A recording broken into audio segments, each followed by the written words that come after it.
በቢሊዮን የኢትዮጵያ ብሮች በበርካታ ኢትዮጵያውያን መስዋዕትነት የተቋቋመ የደህንነት መስሪያ ቤት ነው እንዲፈርስ የተደረገው። በአሁኑ ወቅት አሁን የለውጥ ኃይል ነኝ የሚለው ቡድን ሲመጣ መጀመሪያ የመታው የደህንነት መስሪያ ቤት ነው። የደህንነት መስሪያ ቤት የኃይለማርያም ደሳለኝ፣ የመለስ ዜናዊ፣ የአብይ አህመድ አይደለም፣ የኢትዮጵያ ነው። ያን ተቋም የገነቡት በርካታ ኢትዮጵያውያን በብዙ ቢሊዮን ብሮች በተወሳሰበ ኔትወርክ ነው የተገነባው። ያ ሲደረግ ቆይ ልጨርስልህ። ያንን ያደረጉት ኢትዮጵያውያን ናቸው።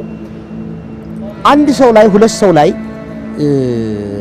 ወይም በአንድ የፖለቲካ ሞቲቭ በውስጥ ባሉ ሰዎች ላይ ሃይላንድ እንትናቸው ላይ እንትን ተባለ እንዴ ተደረገ የተባለ ኢሰብአዊ ድርጊቶቹ ብቻ እንዲጎሉ ተደረገ። ለአገር ሉዓላዊነት፣ የአገርን ደህንነት፣ የባለስልጣናትን ደህንነት የጠበቀውን የሴኩሪቲ የደህንነት መስሪያ ቤትን አንድ አካል ከግምት ውስጥ አላስገባም። ከአልሸባብ ፕሮቴክት አላደረገንም ወይ? የደህንነት መስሪያ ቤቱ ከግብጽ የደህንነት መስሪያ ቤቶች ጋር የሚገዳደር ስራ አልሰራም ወይ? የህዳሴ ግድብ ሲቆም የኤርትራ መንግስት ሪጂናል ኦፕሬሽን ዳይሬክቶሬት የሚባል በጄኔራል ጣዕመ ጎይቶም የሚመራ ኢስት አፍሪካ ላይ ማዕከሉን ያደረገ በፕሬዚዳንት ኢሳያስ ጽህፈት ቤት ውስጥ የተቋቋመ አጌንስት ኢትዮጵያ የሚሰራ ራሱን የቻለ ዲፓርትመንት ነበር። ያን ዲፓርትመንት የሚገዳደር ስራ ሲሰራ የነበረ ጠንካራ የኢትዮጵያ ኩራት የሆነ ተቋም ነበር።